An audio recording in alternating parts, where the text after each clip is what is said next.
Happy Thursday. We're finally on the other side of the freeze out from last week. I think this week is going to spoil us because we're still not finished with cold weather. Okay, I don't know if you've experienced this tension before because it's two things. It's something that you want, but it's experienced in two different ways, and one of them is a good way and one of them is a not good way. So, how do you hold on to that central value and then manage the tension of the unhealthy way that this happens and the healthier way this happens? And the issue is opening yourself up to other people's voices to speak into your life. Hopefully, you have people in your life that care about you, have the same values as you, and are a good mirror for you that you can turn to when you're looking for advice, you're looking for suggestions, just kind of helping you process something. We had Man Cave a couple nights ago, and it's a great group of a bunch of men who all want the same thing in their relationships and in their personal life, and it's good to throw things out to them.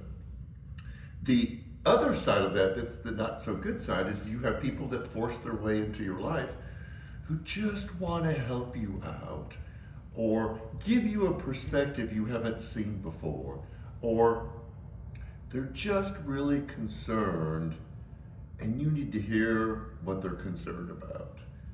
And I understand where they're coming from. I think the thing I struggle with, and I don't know if what I believe about this is completely right or not, is I didn't invite your voice into my life.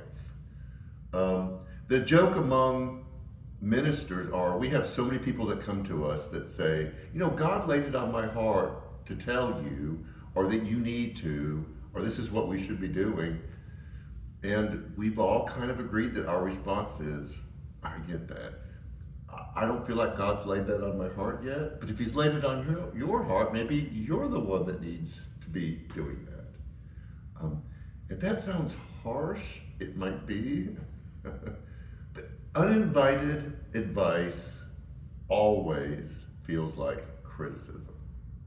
So to take this back to the positive side again, because we need to have voices in our life that help us see our blind spots, to help point out things that we don't see, to give us advice or perspective on things that we're struggling with.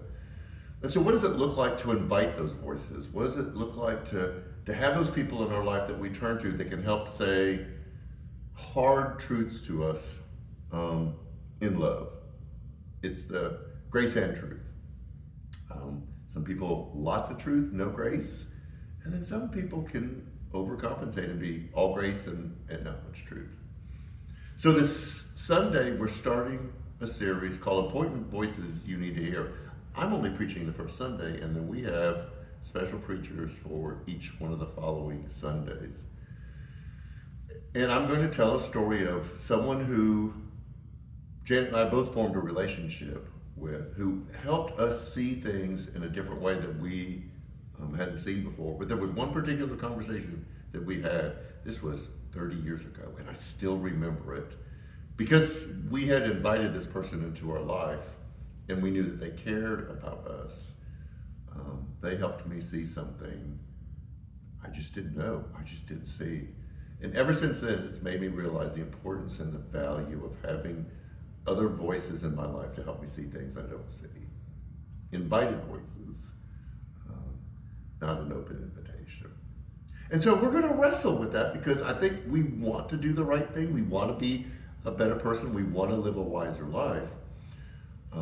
But we don't always invite voices into our lives that help us see things about us that we don't see. So, some things. Like I said, we had Man Cave this past Monday night. Excellent. Women's Bible study. The Managing Your Money financial class is full. Unbelievable. We're so excited about that. Ambulance. But we're going to offer it again for those of you who didn't get into the class. The Grief Share one has a lot of sign-ups. There's more people wanting to sign up. We will provide a virtual opportunity for those of you who can't make it here but want to be part of that Grief Share group. Church fellowship coming up. We have a lot of stuff that's happening. So all of that to say, enjoy the rest of this really nice week.